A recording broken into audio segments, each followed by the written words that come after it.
neema ya Bwana, sijui kama wakati ukiruhusu tutaangalia sura ya 2 na sura ya 3, lakini nitasoma sura ya 2 mstari wa 1 mpaka wa 5, alafu tutaendelea. Nitasoma: nanyi mulikuwa wafu kwa sababu ya makosa na dhambi zenu ambazo muliziendea zamani, kwa kufuata kawaida ya ulimwengu huu na kumfuata mfalme wa uwezo wa anga, roho yule atendaye kazi sasa katika wana wa kuasi, ambapo zamani sisi sote nasi tulienda kati yao katika tamaa za miili yetu, tulipoyatimiza mapenzi ya mwili na ya nia, tukawa na tabia yetu watoto wa hasira kama hao wengine.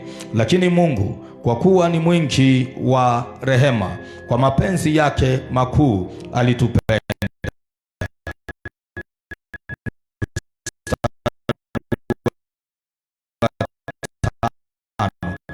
hata wakati ule tulipokuwa wafu kwa sababu ya makosa yetu, Yesu, yani tumeokolewa kwa neema.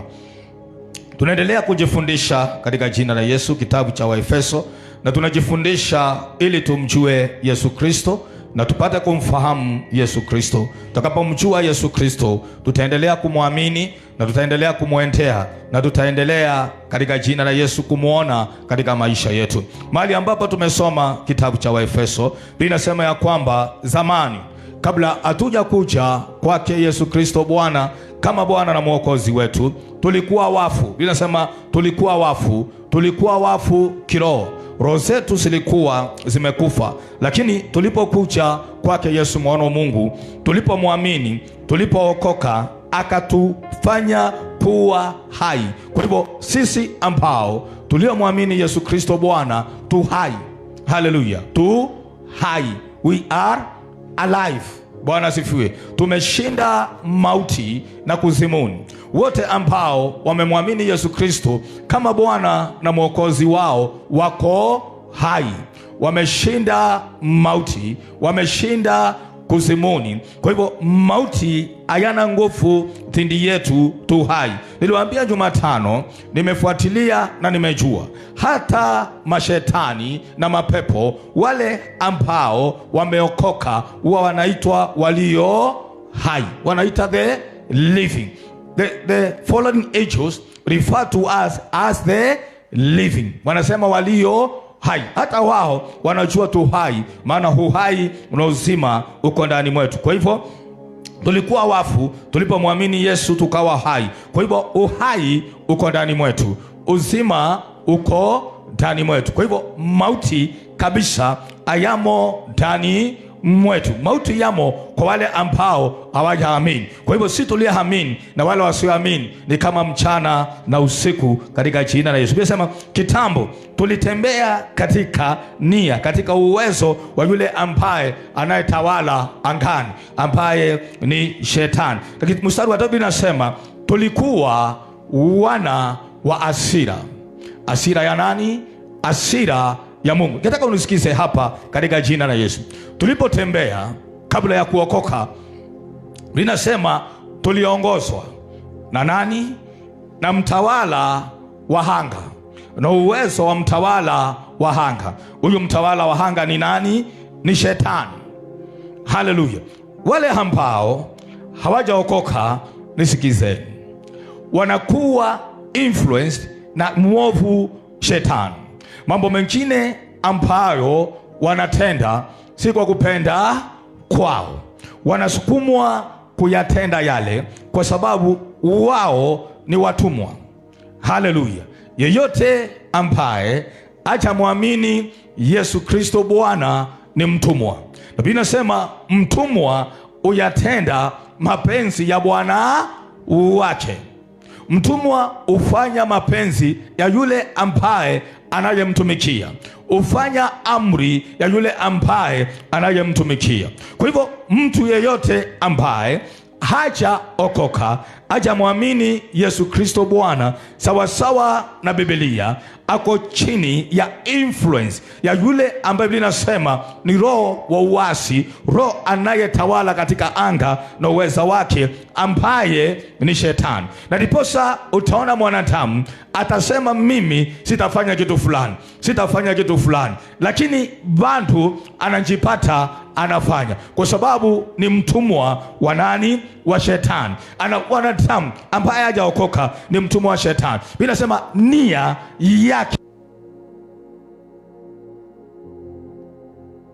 nia yake inatawaliwa na huyo mtawala wa anga. Wanafanya mapenzi yake huyo mtawala wa anga ambayo ni Shetani. Kwa hivyo watafanya vitu ambavyo si kupenda kwao, ila wanatawaliwa, ila ni watumwa wa Shetani. Biblia inasema kwa sababu hawa ni wana wa hasira. Hasira ya nani? Ya Mungu. Kitabu cha Wakorintho kinazungumzia wana wa hasira, yani vyombo vya hasira na vyombo vya rehema. Biblia inasema Mungu aliumba vyote.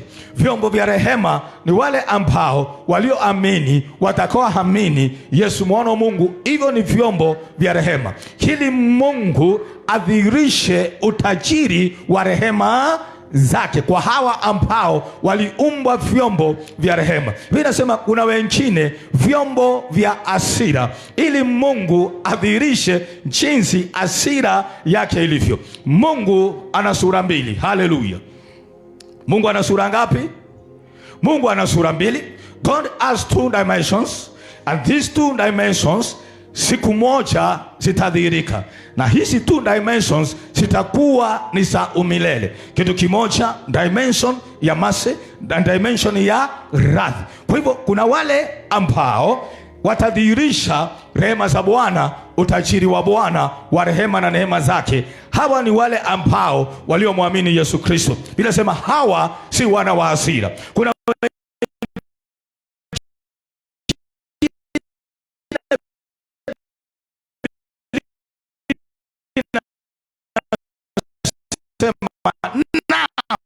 watadhihirisha vile hasira ya Mungu ni Yesu Kristo Bwana. Maana wewe hautadhihirisha hasira ya Mungu, hautadhihirisha sura ya Mungu ya hasira. Tumeumbwa kwa mfano wa Mungu, rehema na hasira. Biblia inasema Pastor Morris, lakini si Mungu aliamua fulani ni wa hasira ama fulani wa rehema. Ni mwanadamu mwenyewe anayeamua. Ukikataa Mungu umeenda upande wa hasira, ukikubali Mungu umekuja pande ya rehema. Biblia inasema sisi si wana wa hasira. Hivyo hasira ya Mungu haimo juu ya wale ambao waliomwamini Yesu Kristo Bwana. Kama umemwamini Yesu Kristo Bwana kama Bwana na Mwokozi wako, sasa wakati huu na wakati ujao, hasira ya Mungu haiko ndani mwako. Wakati mwingine, wakati wa mapito, nipungieni mkono, wakati wa mapito. Maana tukiwa duniani tunakuwa na wakati wa mapito, lakini Mungu atatusaidia na anatusaidia katika jina la Yesu kutoka katika mapito. Wakati wa mapito, wakati mwingine shetani atakuhubiria labda Mungu amekukasirikia, na ndio pasa utaona mtu ni mzee anatubu mpaka dhambi alitenda akiwa kijana. Unatubu dhambi ulitenda ukiwa first year university na ulitubu, Mungu akakusamehe. Haleluya!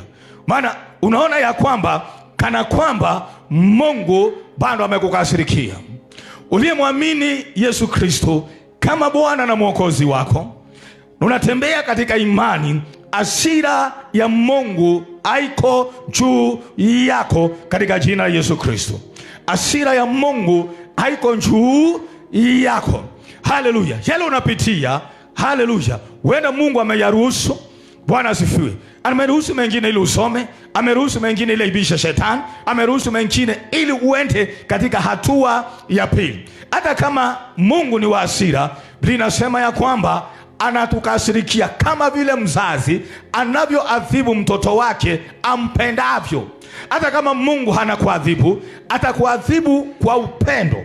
Atakupiga akiwa anakuregesha kwake, si akiwa anakutupa mbali. Hakuna mzazi ambaye anapiga mtoto wake akiwa anamfukuza. Anapiga mtoto wake akiwa anamregesha. Hata kama mtoto ni mkaidi, hata kama mtoto ni mbaya kiasi gani, kila mzazi anatamani mtoto hawe karibu naye. Kwa hivyo hata kama Mungu amekukasirikia, hasira ya Mungu kwa wanawe ni tofauti na hasira ya Mungu kwa wale ambao si wanawe. Hasira ya Mungu kwa wanawe, Biblia inasema ni ya muda mchache, ni ya muda kidogo. Bwana asifiwe. Kwa hivyo sisi si wana wa hasira.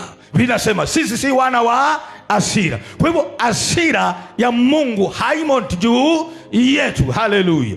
Hata kama kile unapitia Mungu alikukasirikia, ukirudi hasira inaisha, mnatembea na yeye, na Mungu anakuadhibu akiwa anakuregesha kwake. Kwa hivyo sisi si wana wa Bwana asifiwe. Kama umetubu, Mungu amekusamehe na hasira imeisha. Kama ulitubu, Mungu alikusamehe na hasira iliisha. Kwa hivyo shetani asikwambie Mungu amekukasirikia. Uliyemwamini Yesu Kristo Bwana, hasira ya Mungu haiko juu yako. Narudia tena, tuliamini Yesu Kristo Bwana, hasira ya Mungu haiko juu yetu. Sisi ni vyombo za kudhihirisha nini? Rehema za Bwana ndani yake Yesu Kristo Bwana. Haleluya. Bwana asifiwe. Biblia inasema kwa sababu ya upendo ambao Mungu alitupenda nao. Biblia inasema kwa sababu ya upendo ambao Mungu alitupenda nao. Nishikie katika jina la Yesu. Biblia inasema kwa sababu ya upendo ambao Mungu alitupenda nao akatuokoa. Sisi ambao tuliomwamini Yesu Kristo Bwana. Acha niwaulize asubuhi ya leo, mchana wa leo na jioni ya leo, Daktari Oso, ni ishara gani ambayo tutaona tujue Mungu anatupenda? Pastor Morris, ni ishara gani? Ni ishara gani unafuta kili ujue Mungu anakupenda? Maana wakati mwingi mambo yanapokuwa mazito, haleluya, sote upitia haya mambo na tunauliza, lakini Mungu, ukweli, tuambiane ukweli, unanipenda? Haleluya. Wanatamuuliza Mungu haya maswali, unapitia unauliza, lakini Mungu, hakika niambie wewe, Mungu unanipenda? Mungu upendo wa Mungu ni mimi, nataka tuambiane. Watu wanapokuwa katika mapito waambia Mungu mambo mengi.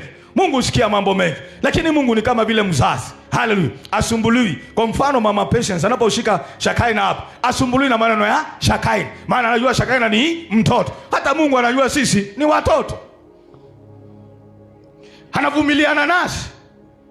Yesu anasema anavumiliana nasi katika udhaifu wetu, maana anajua sisi ni nyama na damu. Kwa hivyo uliza Mungu maswali mengi. Hakika Mungu, unanipenda wewe Mungu? Tuambiane ukweli leo. Wangapi washaambia Bwana hivyo? Yesu, tuambiane ukweli leo, unanipenda? Ishara ya kujua Mungu amekupenda ni kwamba amekuokoa. Hiyo ndio ishara. Usitafute. Biblia inasema kwa sababu ya upendo wake aliyotupenda nao alituokoa ndani ya Kristo Yesu. Kwa hivyo kama hakika umeokoka, umemwamini Yesu Kristo, Mungu anakupenda. Usitafute ishara nyingine. Haleluya. Usitafute ishara. Ishara umeokoka, umependwa na Mungu. Nisema kwa sababu ya upendo. Kama umemwamini Yesu Kristo Bwana, usiamini injili ya shetani ya kwamba upendo. Mungu anakupenda. Ishara ya upendo wa Mungu ni kusamehewa dhambi. Narudia tena, ishara ya upendo wa Mungu ni kusamehewa dhambi.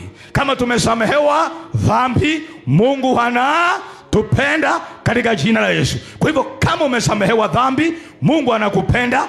Tembea katika pendo la nani? La Mungu. Uliosamehewa dhambi unapendwa na Mungu.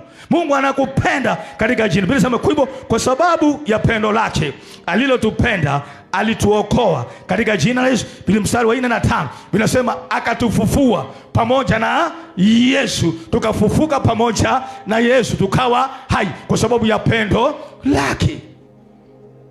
Mungu ametuokoa kwa sababu anatupenda. Kwa hivyo haijalishi watu wanasema uko namna gani. Niliwaambia Jumatano, haijalishi vile anavyokaa, haijalishi na sura gani, haijalishi pua gani na kaa vipi, lakini hivyo Mungu ananipenda hivyo hivyo. Yeye ndiye anajua ni nini aliona kwangu akanipenda. Haleluya. Tunaendelea. Mstari wa 6. Mstari wa 6 unasema, na alipotupenda akatusamehe dhambi, akatufufua. Linasema ametuketisha pamoja na Kristo. Wacha nisome mstari wa 6. Akatufufua pamoja naye, akatuketisha pamoja naye katika ulimwengu wa roho katika Kristo Yesu. Akatufufua pamoja naye. Tulipoamini, maana Yesu alifufuka kutoka kwa wafu, anayeamini amefufuka pamoja na Yesu Kristo. Na Biblia inasema ya kwamba Mungu hakuachi pale, katika ulimwengu wa roho tumeketi pamoja na Yesu Kristo. Kile kinazuia tusione ulimwengu wa roho ni mwili. Mwili una limitations. Acha nikwambie, ile siku, nipungieni mkono. Haleluya, ni nani analala?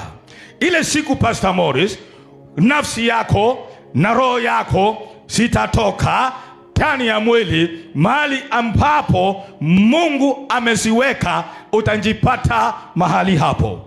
Kama umeketi pamoja na Kristo katika ulimwengu wa roho, mwili unapoachana na roho na nafsi, roho na nafsi sitajipata hapo katika jina la Yesu Kristo. Lakini kama wewe ni mwana wa hasira, humo hasirani, haleluya, wacha nisiongee hayo, si mambo mazuri katika jina la Yesu. Wacha nirudi pale sura ya kwanza mstari wa 21 nisome kitu.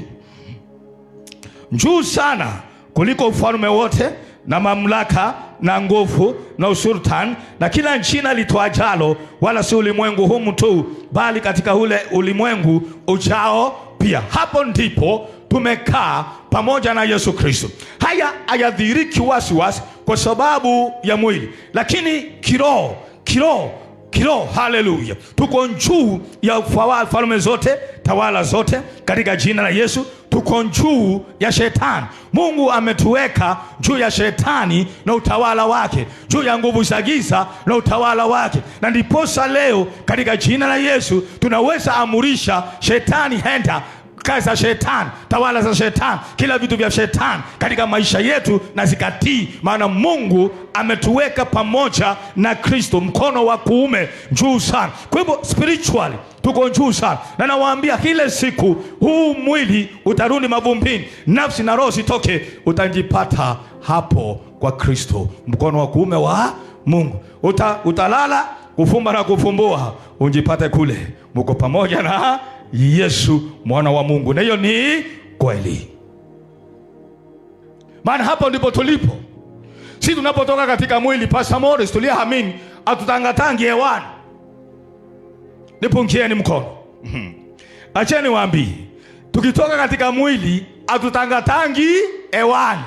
Sisi watu wa kutangatanga wapi?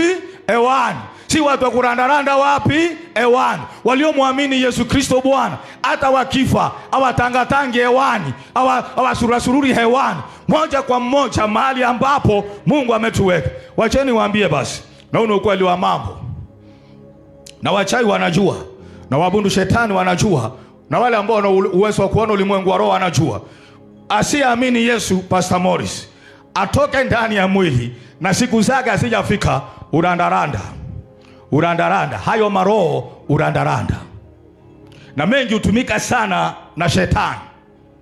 Hayo maroho urandaranda angani na mateso na kukimbizwa, they just roam in the air, in the spiritual world. They roam, they don't go, mpaka siku ile itafika ndo wanaenda kuzimu.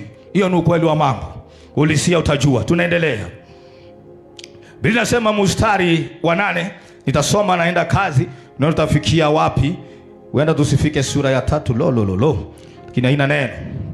Mstari wa 8, kwa maana tumeokolewa kwa neema kwa njia ya imani, ambayo hiyo haikutokana na nafsi zenu, ni kipawa cha Mungu, wala si kwa matendo, mtu awaye yote asiye akanjisifu. Maana tu kazi yake, tuliumbwa katika Kristo Yesu tutende matendo mema, ambayo tokea awali Mungu aliyatengeneza ili tuenende nayo. Vinasema ni karama ya Bwana, ni kipawa cha Bwana. Wokovu ni karama ya Bwana. Wokovu ni kipawa cha Bwana. Wokovu ni kazi ya Bwana. Haleluya! Ni Bwana aliona tunafaa, aliona unafaa katika jina la Yesu.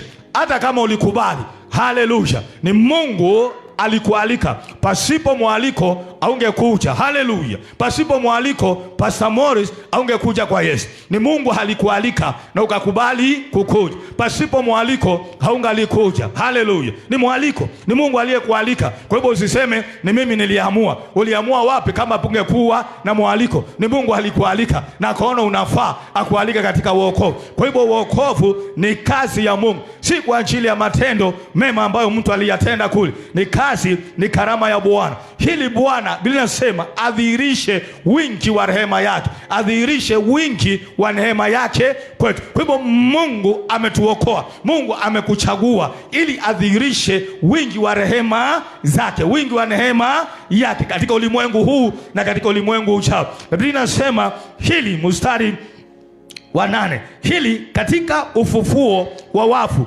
Mungu aonyeshe wingi wa utajiri wa rehema zake. Binasema sisi tuliamini Bwana ni kazi ya Mungu mwenyewe. Ni Mungu mwenyewe, ni kazi ya Mungu mwenyewe. Ni Mungu anayetutengeza, ni Mungu anayetuunda. Kubadilika kwa mwanadamu ni kazi ya Roho Mtakatifu. Ni Roho Mtakatifu anayekubadilisha, ni Roho Mtakatifu anayekutengeza katika jina la Yesu. Binasema kwa ajili ya matendo mema ambayo aliyaweka kabla misingi ya ulimwengu haijawekwa, ili tutembee, ili tuenende kwa hayo matendo kwa utukufu wake Bwana ndani ya Kristo Yesu. Haleluya! Tunaendelea. Haleluya! Mstari wa 12. Mstari wa 12, wacha nisome. Kwamba zamani zile mlikuwa hamna Kristo, mumefarakana jamii ya Israeli, wageni wasio na maagano ya ahadi ile. Mlikuwa hamna tumaini, hamna Mungu duniani. Lakini sasa katika Kristo Yesu, nyinyi mliokuwa mbali hapo kwanza mumekuwa karibu kwa damu yake. Wacha nieleze kitu. Binasema zamani, kabla hatujaokoka, tulikuwa tumefarakana, binasema na jamii ya Israeli. Kwa nini ninataja jamii ya Israeli hapa? Ni kwa sababu Israeli ndio ambao walikuwa wamepewa maagano. Israeli ndio ambayo ilikuwa imepewa ahadi za Mungu zote. Mataifa yalikuwa hayana ahadi kabisa. Ni Israeli peke yake ilikuwa na ahadi. Binasema siku zile tulikuwa tumefarakana na hiyo ahadi. Hatukuwa karibu kabisa na ahadi yote. Binasema zamani zile tulikuwa hatuna Mungu duniani. Hatuna Kristo, hatuna Mungu duniani, hatuna tumaini lolote.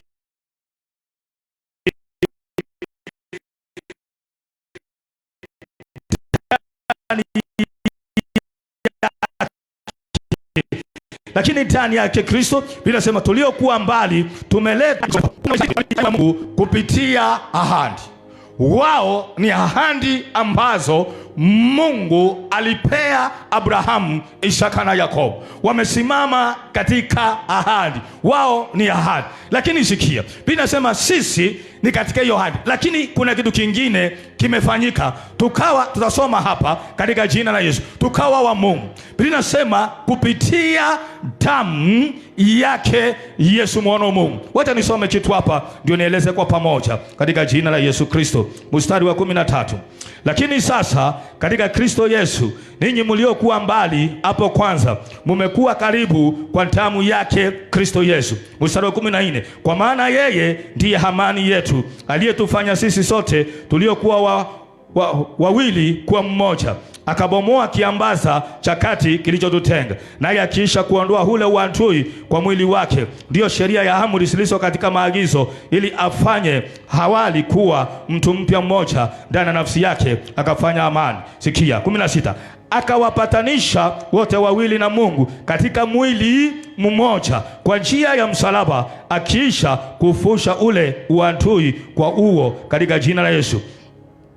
Kwa maana kwa yeye sisi sote tumepata njia ya kumkaribia Baba katika Roho mmoja. Na basi tangu sasa ninyi si wageni wala wapitaji, bali ninyi ni wenyeji pamoja na watakatifu, watu wa nyumbani mwake Mungu, watu wa nyumbani mwake Mungu. Sikia nikueleze kitu hapa. Haleluya! Kupitia damu ya Yesu, wana wa Israeli ni ahadi. Ndio unaona katika kitabu cha Ufunuo kuna watu wataingia mbinguni kwa sababu ya ahadi. Ahadi, Pastor Morris, kila kabila itapewa 12,000, kila kabila 12,000, ile 144,000 kwa sababu ya ahadi. Hawa wataingia uzimani, wataingia uzimani hawa. Kwa hivyo hawa ni kwa ajili ya ahadi, lakini Biblia inasema sisi si kwa ahadi, ni kwa damu ya Yesu Kristo. Nataka niwaulize swali, nipungieni mkono. Mwana anakuwa mwana wa nyumba kwa sababu gani? Kwa nini Phineas ananiita baba? Yes, kwa sababu ya damu. Amebeba damu yangu. Kwa hivyo kanisa imefanyika wana wa Mungu kupitia damu, si agano. Haleluya! Kuna mwana wa kurithi, adoption. Kuna mwana wa adoption na kuna mwana wa damu. Kwa hivyo sisi tunasema kupitia damu ya Yesu Kristo Bwana, haleluya, tumefanyika wa nyumba ya Mungu. Na Biblia inasema ndiposa Mungu hawezi akatukana, kwa sababu tuna damu yake. Kupitia nani? Yesu Kristo Bwana. DNA yetu ya kiroho ni damu ya Mungu. Narudia tena, John, DNA yetu ya kiroho ni damu ya Mungu, ni damu ya Yesu. Biblia inasema tulikuwa mbali, lakini sasa kupitia kumwamini Yesu Kristo Bwana, kwa damu yake tumefanyika wa nyumba ya nani? Ya Mungu. Sisi ni wenyeji. Umesikia uso? Biblia inasema sisi ni wenyeji, sisi ni wenye nyumba, sisi ni wana. Mbinguni ni kwetu, kwa Mungu ni kwetu. Haleluya! Umesikia? Sio kama unasikia mbena. Acha nisome, naona mbena analala. Unajua alikuwa ameenda kwao nyumbani Kinango. Sasa anafikiria kuna nyumba nyingine mbena, acha nikusomee. Haleluya! 18. Kwa maana kwa yeye sisi sote tumepata njia ya kumkaribia Baba katika Roho mmoja. Basi tangu sasa nyinyi si wageni wala wapitaji. Nyinyi si wageni wala wapitaji. Wapi? Nyinyi si wageni wala wapitaji. Nyinyi si wageni wala wapitaji. Wapi? Wacha tuangalie katika jina la Yesu. Nyinyi si wageni wala wapitaji, bali nyinyi ni wenyeji pamoja na watakatifu, watu wa nyumbani mwake Mungu. Sisi ni wa nyumba ya nani? Wa Mungu. Sisi ni wa nyumbani mwa Mungu. Kwa Mungu ni kwetu. Mahali anaishi Mungu ni kwetu. Mahali anakaa Mungu ni kwetu. Kiti cha enzi ni cha kwetu. Kiti cha rehema ni cha kwetu. Mbinguni ni kwetu. Sisi si wageni. Kwa Mungu ni kwa Baba yetu. Umesikia? Haleluya! Ngojeni nitawaambia kitu hapa. Bwana asifiwe. Haleluya! Nyumbani kwa Mungu ni kwetu katika jina la Yesu na damu takatifu yake Yesu mwana wa Mungu. Katika jina la Yesu na damu takatifu yake Yesu mwana wa Mungu tunaendelea. Kwa hivyo sisi si wageni katika jina la Yesu na damu takatifu yake Yesu mwana wa Mungu. Haleluya! Mstari wa 10. Ngoja kidogo.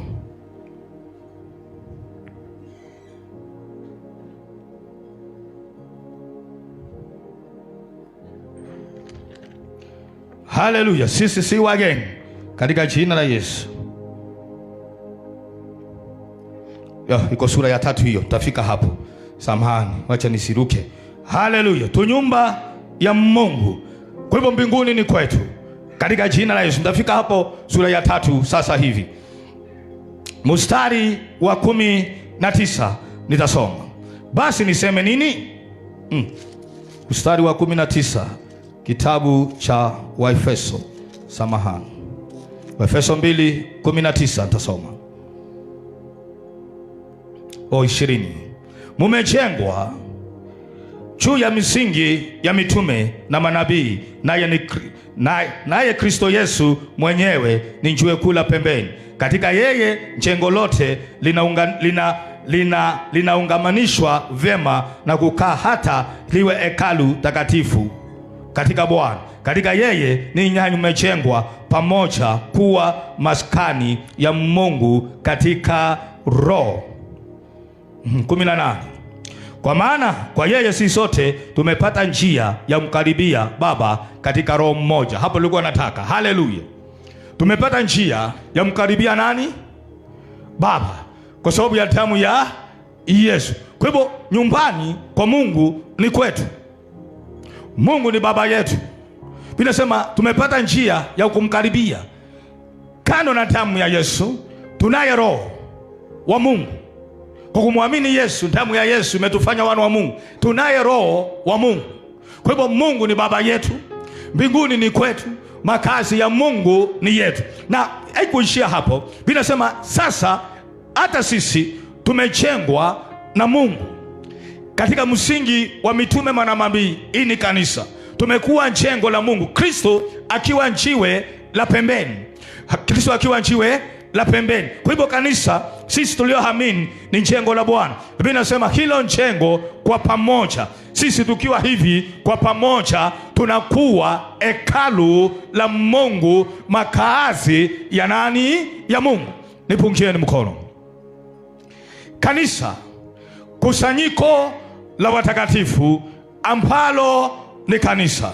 Biblia inasema ni hekalu takatifu la Mungu, ni makaazi ya nani?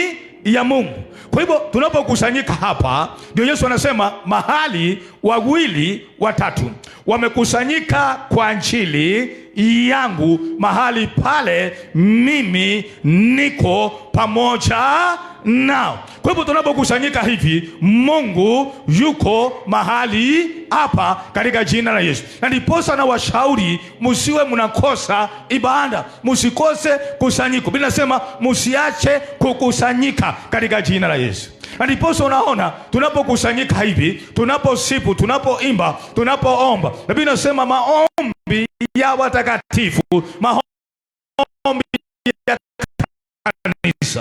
Haleluya. Wachani waambie, maombi yako peke yako ni vizuri, lakini kama kanisa, Bwana siwe, Mungu yuko pamoja nasi.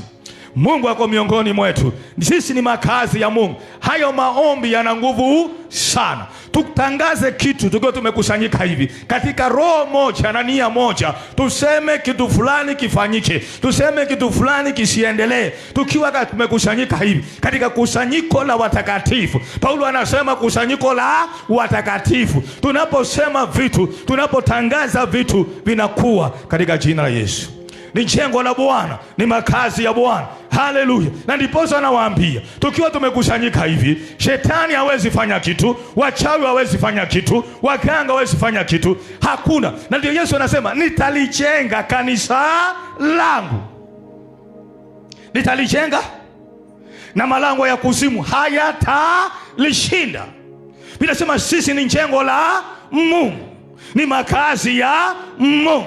Tumejengwa katika msingi wa mitume na manabii, Yesu akiwa jiwe la pembeni, Yesu akiwa anashikilia sisi. Sisi ni jengo la Mungu. Kanisa, kusanyiko ni jengo la Mungu. Tunapokusanyika hivi, sisi ni jengo la Mungu.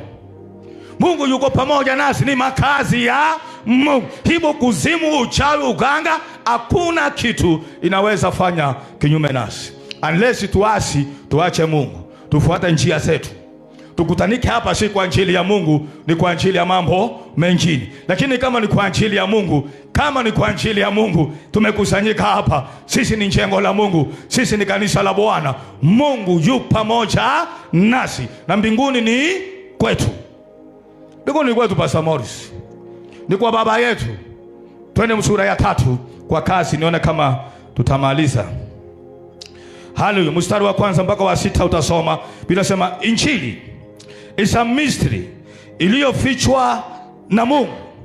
Injili, neema, is a mystery iliyofichwa na Mungu, ambayo ilifunuliwa kwa manabii na mitume kwa ajili ya kanisa.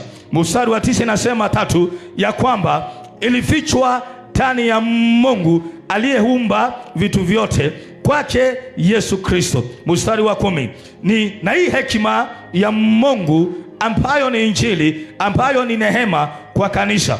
Mstari wa 10 kuna kitu ambacho ningetaka muelewe. Biblia inasema hata malaika kule mbinguni hawafahamu, hawaelewi mambo na neema. Biblia inasema wanajifundisha kupitia sisi. Usicheze na wokovu. Usichezee wokovu. Usichezee wokovu na rundia. Hata malaika hawafahamu, hawaelewi, wanajifundisha kupitia sisi, katika jina la Yesu na damu takatifu yake Yesu mwana wa Mungu. Mstari wa 11. Nitasoma mstari wa 11 na mstari wa 12 nieleze kitu. Sura ya 3 11 na 12. Kwa kadiri ya kusudi la milele alilokusudia katika Kristo Yesu Bwana wetu. Katika yeye tunao ujasiri na uwezo wa kukaribia katika tumaini kwa njia ya kumwamini. Haleluya, nipungieni mkono. Biblia inasema katika Yesu mwana wa Mungu, sisi tulioamini, nipungieni mkono, sisi tulioamini Yesu kama Bwana na Mwokozi wetu, kwa sababu ya damu ya Yesu Mungu amefanyika baba yetu. Kwa sababu ya Roho wake Mtakatifu tuna uwezo wa kumkaribia Bwana. Sasa Biblia inasema kwa ajili ya Yesu Kristo tunapokaribia mbinguni, tunapomuomba Bwana nisikieni, 12 inasema katika yeye tunao ujasiri na uwezo wa kukaribia katika tumaini na kwa njia ya kumwamini. Kukaribia nani? Ujasiri. Haleluya, nipungieni mkono. Sijui, nipungieni mkono tena. Kwa sababu ya mambo mengi maishani, sijui ni wangapi wanapoomba wanakuwa na ujasiri wa maombi. Haleluya. Sijui ni wangapi wanakuwa na ujasiri wa maombi. Sijui unapoenda kuomba unakaa kama mtu ambaye baluni imetolewa pumzi kwa sababu ya mambo ambayo unapitia. Unasikia kabisa watu wanasema sina upenyo, sisikii upenyo wa maombi, sisikii kuomba. Ni sawa, unaweza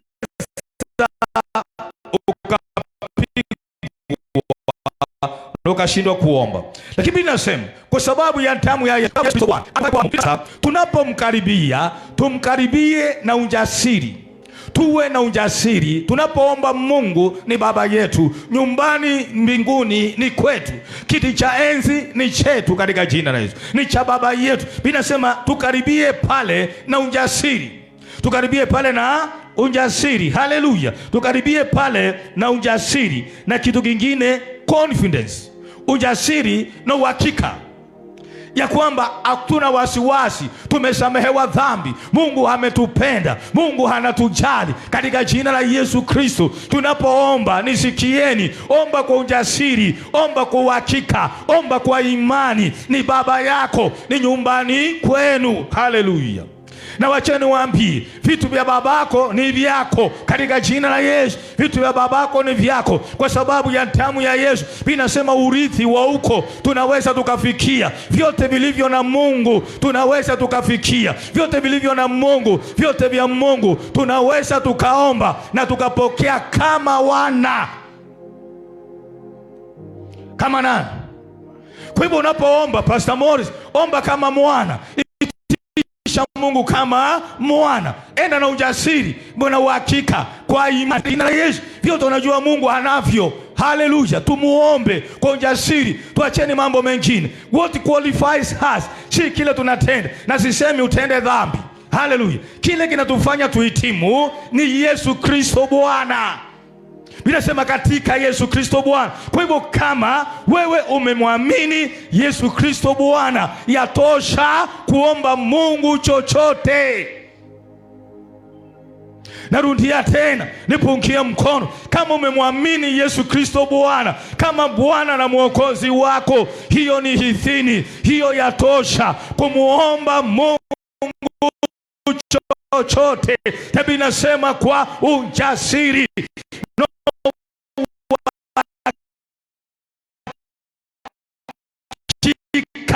kwa Yesu vyote alivyo navyo ni vyetu, kwa mbinguni ni kwetu. Biblia inasema ni nyumbani kwetu.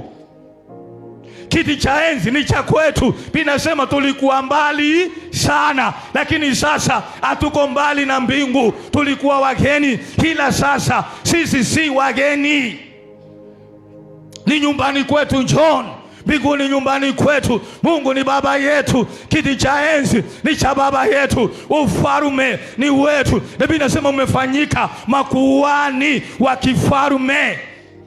Sisi tu watawala pamoja na Yesu. Chochote cha Yesu ni chetu katika jina la Yesu. Kwa hivyo unapoomba, hacha kuomba ukibahatisha. Hakuna cha kubahatisha, ni chetu. Haleluya, tunaomba baba yetu. Biblia inasema mkiniamini mimi na nikae ndani mwenu na neno langu likae ndani mwenu, ombeni chochote. Chochote uliyeamini Mungu, omba chochote kuanzia leo katika jina la Yesu. Tuombeni chochote. Omba chochote.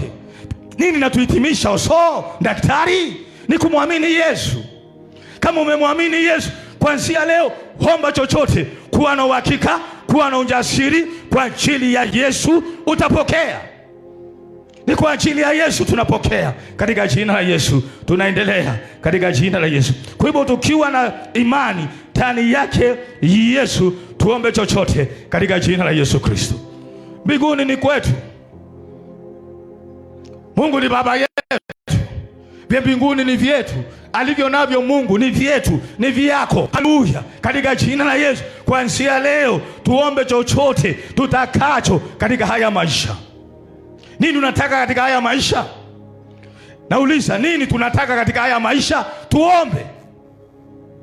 James anasema hatuna kwa sababu hatujaomba, na tukiomba tunaomba vibaya. Tunaomba hatuna uhakika. Wengine wanafikiria Mungu amewakasirikia kwa dhambi walizozitenda 19 hoho.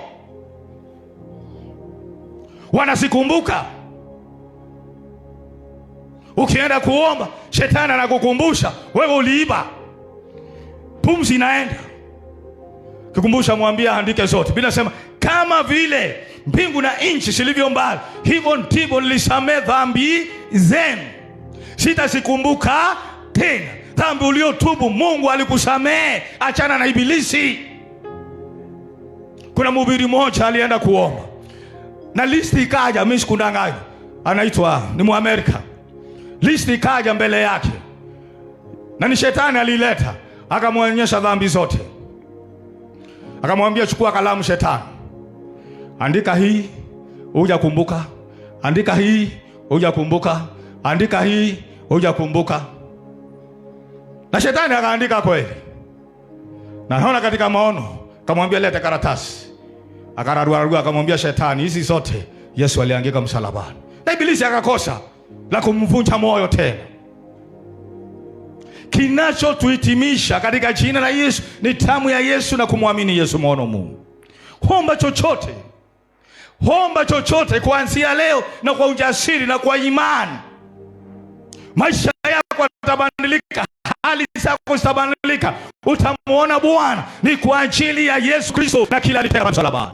Msingi wetu ni Yesu Kristo na kila alifanya pale msalabani, na damu yake imetuleta karibu na Mungu. Tuna njia kufikia Mungu. Anasema kupitia Roho wake Mtakatifu aliye ndani yetu tunamfikia mmoja kwa mmoja.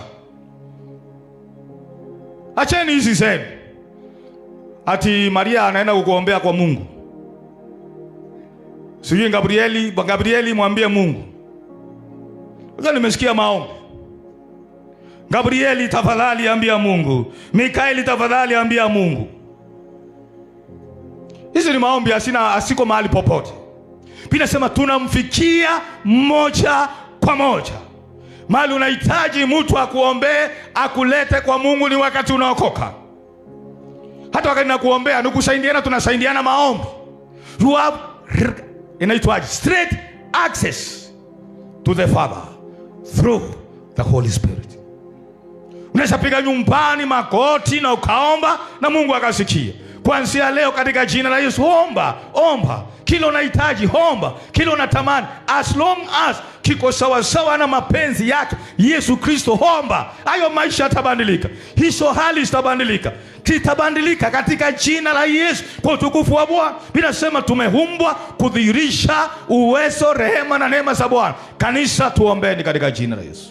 Biashara tunaotaka tuombe, biashara unaotaka omba, usikate tamaa. Familia unaotaka omba, ndoa unaotaka omba. Binasema hatuna kwa sababu hatuombi, na tukiomba tunaomba vibaya, hatuna imani, hatuna ujasiri. Shetani anakuambia Mungu amekukasirikia. Shetani anakuambia Mungu hakupendi. Kama umemwamini Yesu, basi hiyo ndio ishara ya kupendwa. Sisi si wana wa hasira katika jina la Yesu. 14 ndio nimalize katika jina la Yesu. 14 sura ya 3 14. Sikia mstari wa 13 unasema, basi naomba msikate tamaa kwa sababu ya dhiki zangu kwa ajili yenu zilizo na utukufu kwenu. Msikate tamaa, si kwa ajili ya dhiki za Paulo peke yake, hata dhiki zetu. Mbinguni ni kwetu. Tuliamini mbinguni ni kwetu. Mbinguni ni kwetu. Kile kiko mbinguni ni chetu. Kile kiko na Mungu ni chetu. Mungu ni baba yetu, na si baba wa kambo. Amefanyika baba kwa damu. Tuna damu yake, damu ya Yesu. Yesu ni Mungu, tuna damu ya baba, damu ya Yesu. Haleluya. Sisi Mungu ni baba halali, si baba haramu. Kama umemwamini Yesu Kristo Bwana, hiyo ndio tosha katika jina la Yesu. Hizi zingine shetani anakuambia, mwambie apeleke huko. Mwambie apeleke huko katika jina la Yesu. Apeleke huko katika jina la Yesu. Sasa kukuhubiria mambo ya 1920 yanakuzuia kuomba. Ulipokuwa high school, kile ulifanya ukiwa high school, unaenda kuomba, unakumbuka sema Mungu haja kukasirikia. Kama umeokoka, Mungu anapendezwa nawe katika jina la Yesu. Sema amen. Nasisemi utudumu katika dhambi. Hapana, dhambi ya katika jina la Yesu. Kwa hiyo nampigia Baba magoti ambaye jina lake Paulo anasema kwa sababu ya hiyo. Kwa sababu gani? Hiyo nini ambayo Yesu Kristo alifanya, ambayo Yesu Kristo anafanya, ambayo Yesu Kristo anaweza akatenda maishani mwetu. Wapendwa, ni bila atumjui Yesu, atumwamini Yesu, atujui Yesu Kristo ni kitu gani ambacho ametenda, anatenda, atatenda. Naomba katika jina la Yesu tujue, na maisha yetu na hali zetu katika jina la Yesu zitabadilika. Acheni waambie, unaona haya mambo yametufunga, haya mambo yanatusumbua. Hizi Pastor Morris anasema ni pattern, asiendi asiondoki, sinakaa. Tukimjua Yesu vizuri, sitaenda katika jina la Yesu, sitaenda. Hizi mambo za kujirundia, tumjue Yesu na tuwe na ujasiri wa kwenda kwa Baba, tuwe na ujasiri wa kumfikia Baba na tuombe na Yesu Kristo, tumfahamu, tumjue, tumwamini. Hizo sitaenda. Hakuna kitu haiwezekani, na itawezekana katika jina la Yesu Kristo. Na tutakuwa na shuhuda, unashuhudia, na si shuhuda hivi hivi, ni kitu ambacho watu wanaona katika jina la Yesu. Kitu ambacho watu wanaona, shuhuda zilizo hai, shuhuda ambazo ni za kweli katika jina la Yesu. Haleluya. Subiri injili ya prosperity, ingawaje kwetu mbinguni hakuna maskini. Kwetu mbinguni hakuna maskini, nasema. Huko njia ni dhahabu. Tena dhahabu safi. Si lami, si kabro, si marabu. Haleluya. Ni dhahabu safi kama kioo. Haleluya. Sijui nyumba zimejengwa na nini, maana Yesu anatujengea, hiyo sijajua. Kwa hivyo Paulo anaombea mara ya pili hapa, akiombea kanisa la Waefeso. Ya kwanza aliwaombea, na tena anasema kwa sababu hiyo napiga magoti na waombea. 14:15. Kwa hiyo napiga magoti, napigia Baba magoti, ambaye kwa jina lake ubaba wote wa mbinguni na duniani unaitwa. Kila kitu kilitokana na Mungu, ndio baba wa kila kitu. Hata shetani aliumbwa na Mungu, vyote vijazavyo ulimwengu inasema ni mali yake. Tuombeni katika jina la Yesu, tuombeni. Pastor Morris, Mungu alipoambia wana wa Israeli watarundi wajenge hekalu, maana Nebukadnezar alichoma, alibomoa, alichoma Yerusalemu. He literally burnt everything including the temple. Na Mungu akawaambia mtajenga tena, na wameenda utumwani. Hawaendi si experts. Wana wa Israeli hawakuenda Babylon wakiwa experts.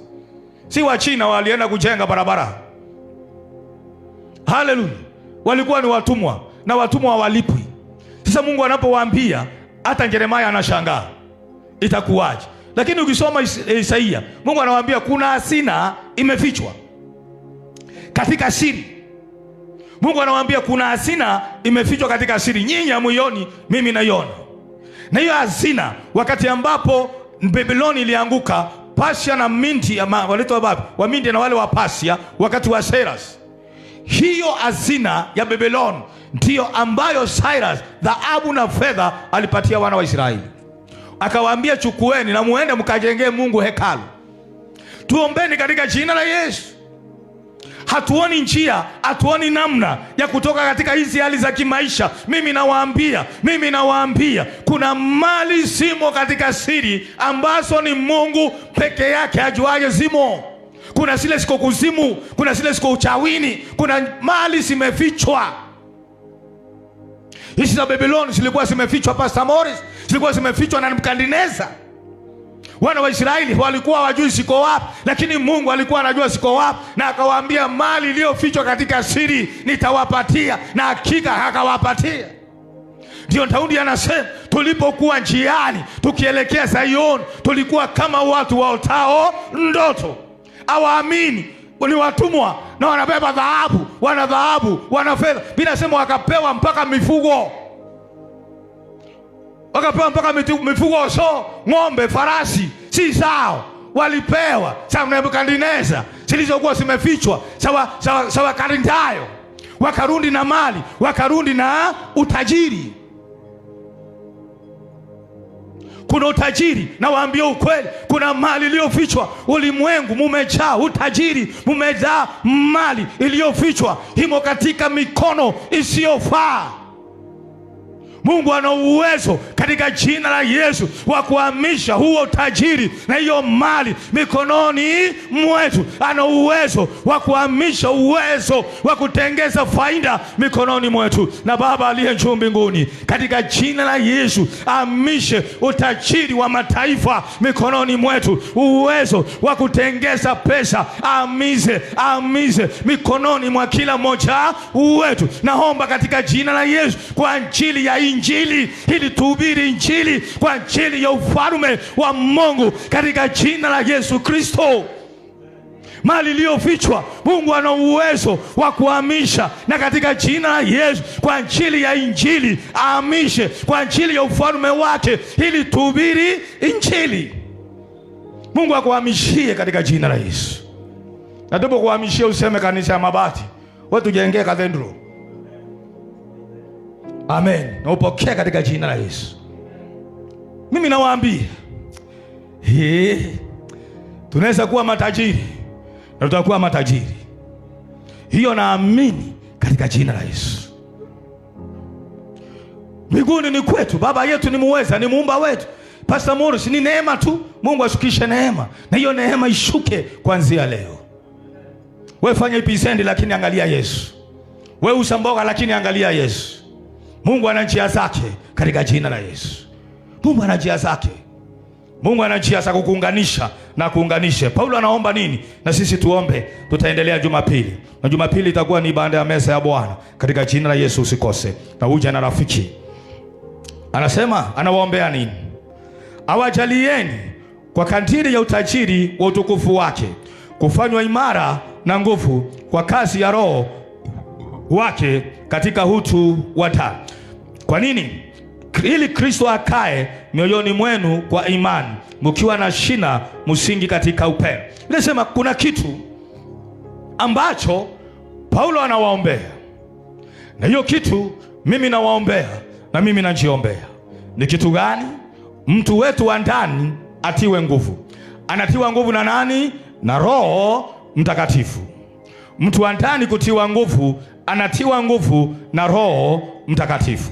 Sijui kama unatamani mtu wako wa ndani atiwe nguvu. Kwa nini Paulo anaomba mtu wako wa ndani, mtu wangu wa ndani, Pastor Morris, atiwe nguvu? Biblia inasema ni hili Kristo Yesu akae ndani yetu kwa wingi. Kwa nini kwa wingi? Tutaangalia jambo hapa. Kwa nini Kristo akae ndani ya mioyo yetu kwa wingi? Hii inamaanisha Kristo Yesu anaweza kaa ndani ya mioyo yetu kwa uchache. Nishipungieni mkono. Acheni waambie, tuliamini Yesu, na hiyo ni ukweli wa mambo. Tuna neema tofauti, tuna nguvu tofauti, na tuna uwezo tofauti. Bwana asifiwe. Kuna mtu atakemea pepo na ikatae kwenda. Kuna mwingine kama mimi mpaka akemee kama lisali moja. Na kuna mwingine atasema na kanaenda kwenda. Bwana asifiwe. Aka pepo kanaenda. Bwana asifiwe. Haleluya. Tofauti ni nini? Ni mtu wa ndani na jinsi Kristo alivyo mwingi ndani yetu. Biblia inasema mambo yote yanatendeka ndani ya Kristo Yesu. Wacha nisome kitu hapa tunapomalizia. Kristo akae mioyoni mwenu kwa imani, mkiwa na shina msingi katika upendo, ili mpate kufahamu pamoja na watakatifu wote jinsi ulivyo upana na urefu na kimo na kina, na kujua upendo wake Kristo upitao fahamu, kwa jinsi ulivyo mwingi, mupate kutimilika kwa utimilifu wote wa Mungu. Basi 20, basi atukuzwe yeye awezaye kufanya mambo ya ajabu mno kuliko yote tuyaombayo au tuyawazayo, kwa kadiri ya nguvu itendayo kazi ndani yenu. Kwa kadiri ya nguvu. Lipungieni mkono. Biblia inasema ana uwezo wa kutenda zaidi ya tunavyoomba na tunavyofikiria. Lakini Pastor Morris, kuna condition hapa. Kadiri ya uwezo utendao kazi ndani mwetu. Kwa hivyo condition ni uwezo. Na huu uwezo unatokana na jinsi Kristo anavyokaa kwa wingi mioyoni mwetu. Tuni kitabu gani kile ambacho tulikuwa tunasoma na tukaona Paulo anasema nataka Kristo akae ndani ya mioyo, asaliwe ndani ya mioyo yenu, na akae kwenu kwa wingi. Kwa hivyo kujibiwa maombi, nguvu za Mungu, kutawala na kumiliki ni jinsi Kristo alivyo ndani mwako kwa wingi. Na ndiposa Paulo anasema naomba mufahamu. Kuna vitu ambavyo Paulo aliombea hapa katika jina la Yesu. Kitu cha kwanza aliomba hekima na ufahamu katika kumjua Bwana, na akaomba macho ya ufahamu yafunguliwe, na akaomba tujue uwezo wa Bwana jinsi ulivyo. Na sasa anaomba mtu wa ndani atiwe nguvu ili Kristo akae ndani yetu kwa wingi. Na anasema Kristo atakapokaa ndani yetu kwa wingi, kuna vitu ambavyo tutaelewa. Nipungieni mkono. Kristo atakapokaa ndani ya mioyo yetu kwa wingi kuria, kuna vitu ambavyo tutajua. Mstari wa 18 Paulo anasema hizi vitu ambavyo tutajua, na Biblia itasema ili mpate kufahamu pamoja na watakatifu wote jinsi ulivyo upana na urefu na kimo na kina, na kujua upendo wake Kristo upitao ufahamu, kwa jinsi ulivyo mwingi. Tutajua kina, urefu, upendo wa Kristo ulivyo mwingi. Pasipo Kristo kukaa ndani yetu, hatutajua upendo wake jinsi ulivyo. Nipungieni mkono. Hatutajua jinsi upendo wake ulivyo. Pasipo Kristo, Pastor Morris, kukaa kwa wingi, vile alivyo kwa uchache, upendo wake hivyo hivyo unadhihirika kwa uchache. Vile alivyokaa ndani ya mioyo yetu kwa wingi, upendo wake unadhihirika kwa wingi. Matendo makuu yanadhihirika kwa wingi katika jina la Yesu. Biblia inasema hili utimilifu wote wa Mungu. Vile Kristo anavyokaa ndani ya mioyo yetu, ndivyo tunamuona Bwana. Utimilifu wa Mungu unakaa ndani mwetu. Hivyo ndivyo mambo makuu na makubwa yanafanyika katika jina la Yesu Kristo. Kwa hivyo wiki maombi ni haya. Haleluya. Mtu wetu wa ndani atiwe nguvu. Tuliomba macho afunguke, tupate ufahamu. Tutaendelea kuomba na mtu wa ndani atiwe nguvu, ili Kristo akae kwa wingi ndani ya mioyo yetu, ili tuweze kufahamu upendo wake. Tutaona upendo wa Yesu, Yesu akiwa ndani mwetu. Hawezi ona upendo wa Yesu kama Yesu hayuko ndani ya moyo wako. Na vile alivyokaa kwa wingi, ndivyo upendo wake unadhihirika kwako, ndivyo mambo makuu yanadhihirika kwako. Tafuta kumjua Kristo, tafuta kumfahamu Kristo. Tii neno la Bwana katika jina la Yesu. Mukikaa ndani mwangu, tusimameni. Mukikaa ndani mwangu na neno langu likae ndani mwenu, ombeni lolote mtakalo, nanyi mtafanyiwa. Haleluya. Unabadilishana Kristo na chochote? Njao ni kitu gani leo unaweza badilishana nazo Kristo? Ni nini leo tunaweza badilishana nayo Kristo? Tuangalie maishani mwetu, ni nini ambayo tunabadilishana nayo Kristo? Tukibadilishana Kristo, upendo wa Kristo hatutauona. Utimilifu wa Mungu hatutauona. Tutakaa kanisani ili hali zetu, ili hali maisha yetu hayabadiliki. Hayo si mapenzi ya Bwana, hayo si makusudi ya Bwana. Bwana anataka tudhihirishe utukufu wake, na kama kanisa katika jina la Yesu naomba tudhihirishe utukufu wake Mungu, na uwezo wa Mungu udhihirike katika jina la Yesu. Kitu kimoja nakemea ni roho ya magonjwa. Roho ya magonjwa mahali hapa, kama vile Mungu aishivyo, hiyo roho ishindwe. Sema amen. Narudia tena, Pastor Morris, kitu tunaomba na tunakubaliana tukiwa tumekusanyika pamoja na Mungu akiwa katikati yetu na ndani yetu, ni magonjwa. Roho ya magonjwa hapa ishindwe katika jina. Sema amen. Kitu cha pili ni roho ya umasikini na ufukara. Roho ya umasikini na ufukara ali hapa, sema ishindwe. Sema kwa nguvu, ishindwe. Magonjwa na umasikini na ufukara ni wa baba moja, Shetani, na zote zishindwe. Kwetu si kuzimu. Narudia, kwetu si kuzimu. Kwetu si kuzimu. Kwetu si mautini. Mautini na kuzimu ni kwa wale ambao wasiomwamini Yesu, ni kwa wachawi na waganga na waabudu Shetani. Biblia sema kwetu ni mbinguni. Mbinguni hakuna magonjwa, mbinguni hakuna umaskini. Tutaishinda katika jina la Yesu. Kwa sababu tuko katika mwili, inaweza kuja. Ikija tunaishinda katika jina la Yesu. Yakija tunayashinda. Haleluya. Tuombeni, tutiwe nguvu mtu wa ndani, tuyashinde haya. Kristo akae kwa wingi ndani mwetu, tutamuona Bwana. Tuinueni mikono yetu. Baba, katika jina la Yesu na damu takatifu yake Yesu Kristo, Bwana, ni asante Mungu wetu, ni asante Baba yetu, katika jina la Yesu Kristo. Asante kwa ajili ya siku ya leo. Asante kwa ajili ya neno lako. Asante Baba kwa kuwa Mungu wetu na Baba yetu pamoja nasi. Asante kwa ajili ya watu hawa. Asante Bwana, ni wanao. Binasema Mungu, tumefanyika wa nyumba yako. Nyumbani mbinguni ni kwetu. Nyumbani mbinguni ni kwetu Bwana. Vilivyo mbinguni ni vyetu katika jina la Yesu. Baba, katika jina la Yesu ninakushukuru Bwana kwa ajili ya kutupenda na kutufanya wanao. Hivyo Baba, wewe ni Baba yetu. Vilivyo vyako ni vyetu katika jina la Yesu. Vya mbinguni Bwana, kupitia Roho wako Mtakatifu vitufikie Bwana. Neema yako itufikie. Rehema zako Bwana, amani yako, uponyaji Bwana, utele wako, utimilifu wako uwe nasi Bwana. Utimilifu wako kwa kila mmoja, kwa kanisa hili Bwana. Utimilifu wako, utimilifu wako Baba wa mbinguni, utimilifu wako katika jina la Yesu uwe na kila mmoja. Yesu Kristo Bwana, ewe Roho Mtakatifu, tia mtu wetu wa ndani, tia mtu wetu wa ndani nguvu, Roho wa Bwana, ili Kristo Yesu akae ndani mwetu kwa wingi Bwana. Bwana kwa utele Bwana,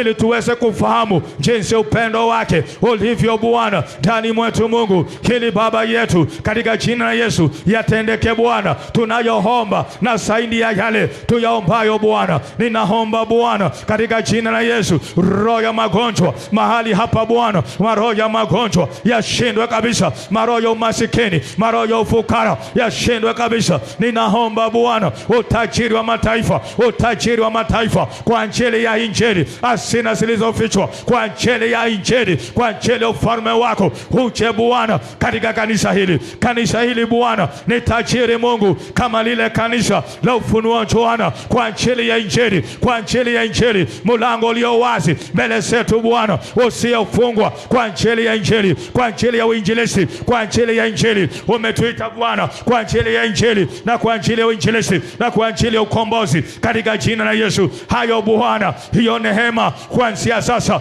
ifanye kazi kwa kila mmoja wetu, kwa kila mmoja wetu. Hiyo neema Bwana ishuke Mungu, ishuke Bwana, utimilifu wako, neema yako, ukamilifu wako yawe utujaze na utukufu wako, na utukufu wako uwe nasi Bwana hata milele katika jina la Yesu.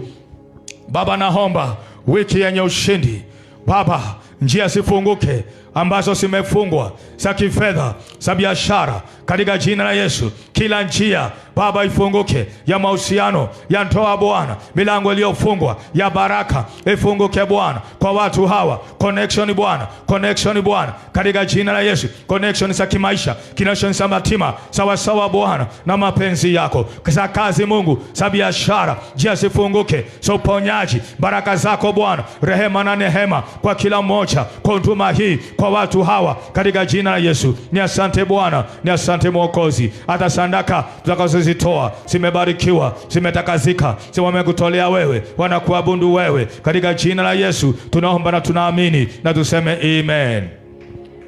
Amen. Tutoeni sadaka zetu kwa haraka na upesi, muda umeenda sana. Sijui kama wamama